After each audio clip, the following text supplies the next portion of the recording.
ছাত্রদলের এই ক্যাম্পাস দখলের মূল পরিকল্পনা শুধুমাত্র তারা ছাত্র শিবিরকে এখান থেকে বের করে দিতে চায় তা না। তাদের মূল পরিকল্পনা হচ্ছে আবার তারা ক্যান্টিনগুলোকে ফাও খেতে খেতে আমাদের এই ক্যান্টিনগুলোকে দেউলিয়া করার পরিকল্পনা তারা বাস্তবায়ন করতে চায়।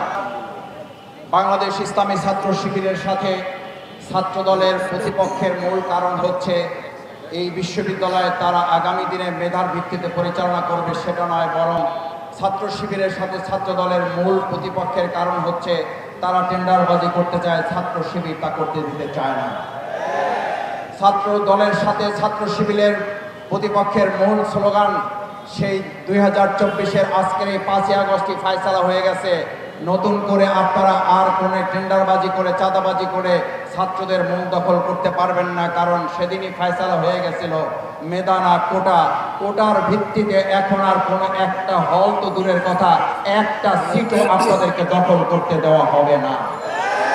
সংগ্রামী ভাই এবং বন্ধুগণ, ছাত্রদলের এই ক্যাম্পাস দখলের মূল পরিকল্পনা শুধুমাত্র তারা ছাত্র শিবিরকে এখান থেকে বের করে দিতে চায় তা না। তাদের মূল পরিকল্পনা হচ্ছে আবার তারা ক্যান্টিনগুলোকে ফাও খেতে খেতে আমাদের এই ক্যান্টিনগুলোকে দেউলিয়া করার পরিকল্পনা তারা বাস্তবায়ন করতে চায়।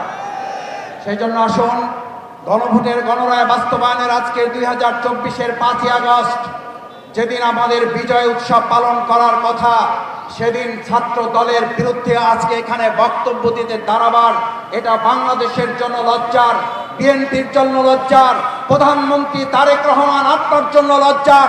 আজ ছাত্রলীগ নিয়ে কথা বলার কথা, আওয়ামী লীগ নিয়ে কথা বলার কথা, শেখ হাসিনা নিয়ে কথা বলার কথা, বাধ্য হয়ে আমাদেরকে তারেক রহমান আপনাকে নিয়ে কথা বলতে হচ্ছে।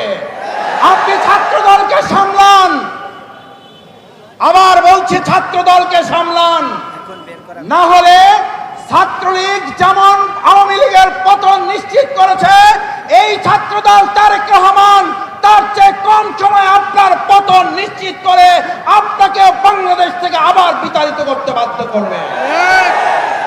সেই প্রত্যাশা ব্যক্ত করে আসুন আবু সাইদ মুক্ত আলী রায়হানের এই বাংলাদেশ আমরা সবাই মিলে আধিপত্যবাদের বিরুদ্ধে, দখলদার চাঁদাবাজদের বিরুদ্ধে রুখে দাঁড়াবো, সেই প্রত্যাশা ব্যক্ত করে আমার বক্তব্য শেষ করছি।